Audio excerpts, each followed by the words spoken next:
Buzz's Retirement Garage, another cold day in Cleveland. About 35, 40 degrees. Now next week it's supposed to get a little warmer, so I'm hoping. But you can see over my shoulder, my left shoulder there, you can see some remnants of the snow that we got the other day. And this was after a couple days of 60 degrees. So I can't wait for the warm weather. I did plant some of my tomato seeds in the basement in cups. I got about 25 plants ready to go. Hopefully they'll sprout up pretty soon. Got the grow light on them and getting ready for doing that garden this summer or spring, and that'll be fun. The topic of this video though is, I just did a video, which I'll link here in the description, about protecting your spouse and making sure all your paperwork is set up and your passwords are set up so that if you pass, your spouse can get in there, or if you're single, your children could get in there and get into your computer or get into your financial stuff and your, the bills that you're paying, figure out where everything's at. And I got to start thinking about, and have been thinking about, the Gene Hackman and Betsy story. And of course, recently they've come out with a little bit of a conclusion that she had some type of crazy virus that not many people get. And they think she passed away about a week before he did, and he had Alzheimer's, I guess pretty bad. And if anybody who's experienced Alzheimer's, of course there's different situations with that, but he was pretty much, he probably couldn't really get along very well without her, of course. And whether he was eating or not, I don't know, but he said his heart gave out basically, and but what caused that, not getting the medication and all that stuff. But it got me to thinking, could that happen to me and Mrs. Buzz? So when I asked that question, I asked that question because Gene Hackman was loved by millions of people. Oh sure, he was in his 90s and well past his career, but he was still loved by millions. His wife, I don't know much about Betsy at all. Didn't do any research on her at all, but I would think that as a couple, they had a lot of people that really liked them. And different than us, yeah, we might have a little group of friends or clubs that we go to or whatever, family, but they had a huge, I guess you would call it a huge following of people who would probably do anything for them if you just asked, right? So to find out that they were there just laying, passed away for so many days without anybody checking on them, just amazed me. They went at least a week before the gardener or the landscaper, whoever it was, came over there, Bugman or whatever it was that came over there and found them. Had they not had a service like that to come out there, how long would it have taken the family to find them? And that's what surprised me, is because they said she was getting a bunch of emails. She stopped answering like February 11th or something, and she stopped answering the emails. And I'm sure she was getting texts and she was getting phone calls that went unanswered. And in that week, now it's not that long of a time, but in that week, nobody bothered to go over there and check. And again, being, with so many friends and so many people that knew them, to go more than a week or more without anybody checking in on them, without anybody finding out, hey, what's going on? You didn't answer my email, you didn't text back. It just amazed me. And so I got to think, well, what about with me and Mrs. Buzz? How would that be? And how do we prevent that? So I know with my father-in-law, when his wife passed in September of 2020, and he was in his 90s, and he was trying to get along by himself. So I would stop over almost every day after work because it was on the way home, right off the highway.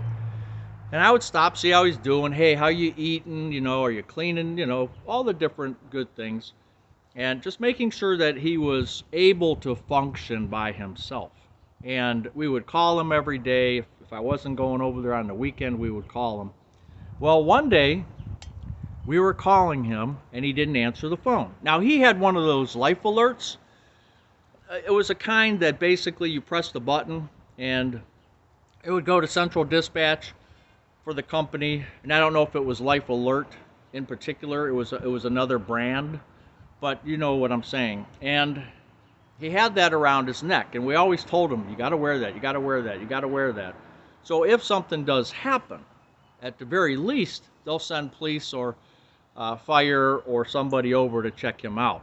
And we had made sure to have the key. You know, the fire department will mount the key in a lockbox on your door. So the fire department could come in, they have a key to open the lockbox, a master key to open the lockbox, and then get your house key out. So we had all that covered, everything was taken care of, and one day he wasn't answering the phone. So we thought, well, that's weird, and we were calling later in the day. So the next day we called and he wasn't answering the phone again. I think it was a Sunday. And so I said, well, I better go over there. We better find out what's happening. So jumped in the car, went over there, and here he was on the floor in the bedroom, and he was awake, but he couldn't get up. So I looked for his life alert, and of course it was about 6 feet away on the floor. The only thing, and he says that there was a tornado that went through his house. So the only thing we could figure is that he was dreaming or had a nightmare, fell out of the bed, and then he just couldn't get himself, in the 90s, he couldn't get himself back up. The life alert didn't work, and the phone, he had a phone, or I should say it worked, but it was 6 feet away.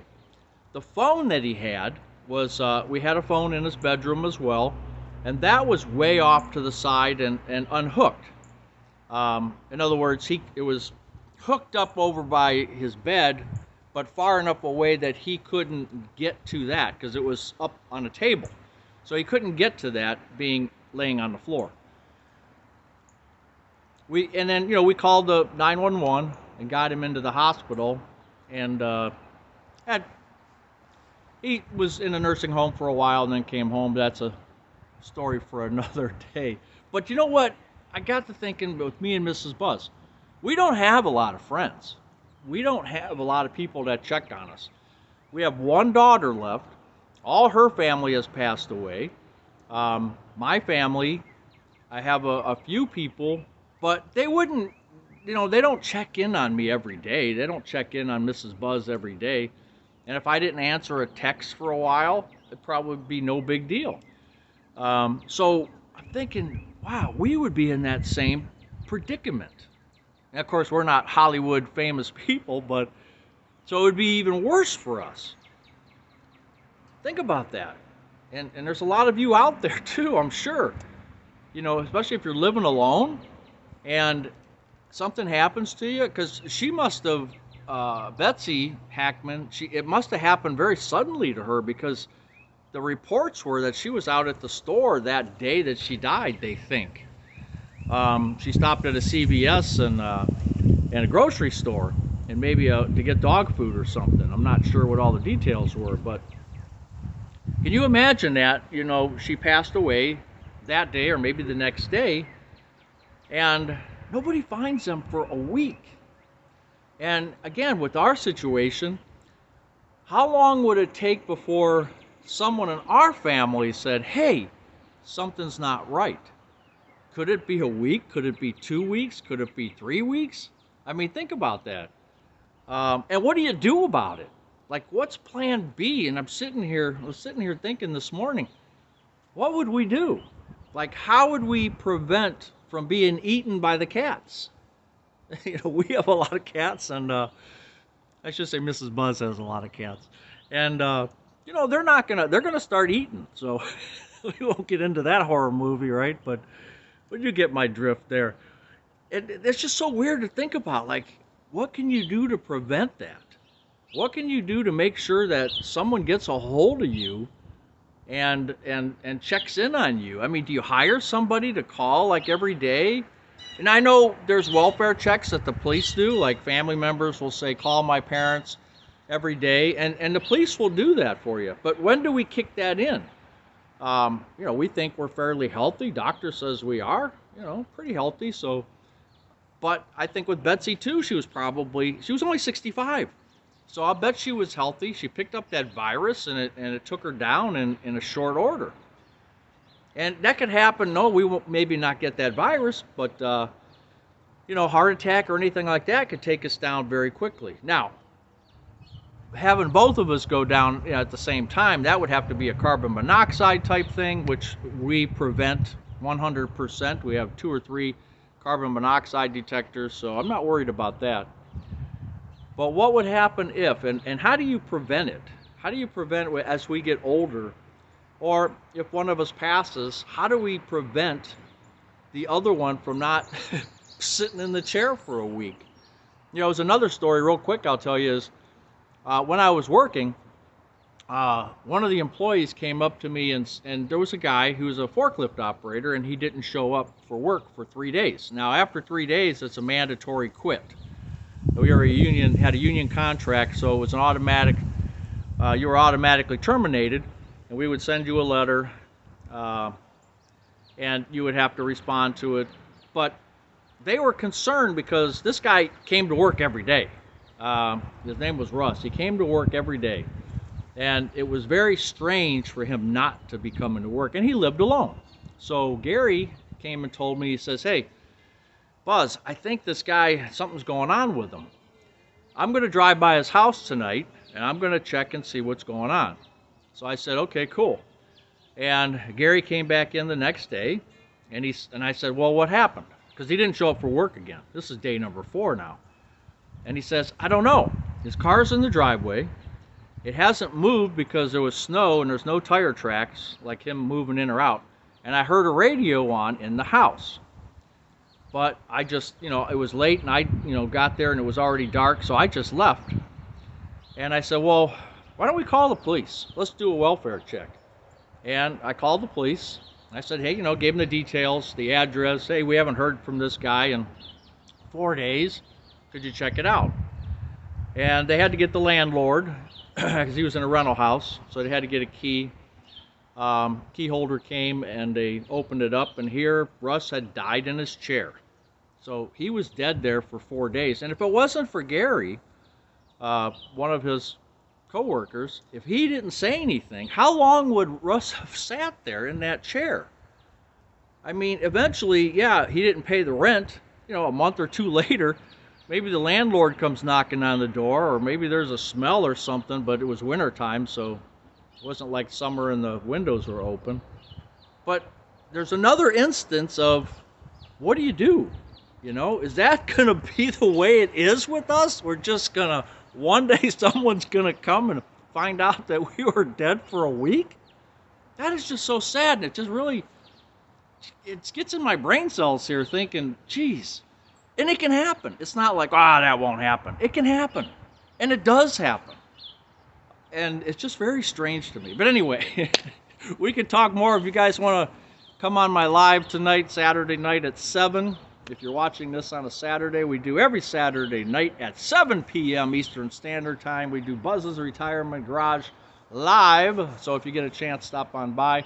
And we can continue this conversation, because this is very interesting to me. Anyway, have a good day, good weekend, and take care. Bye.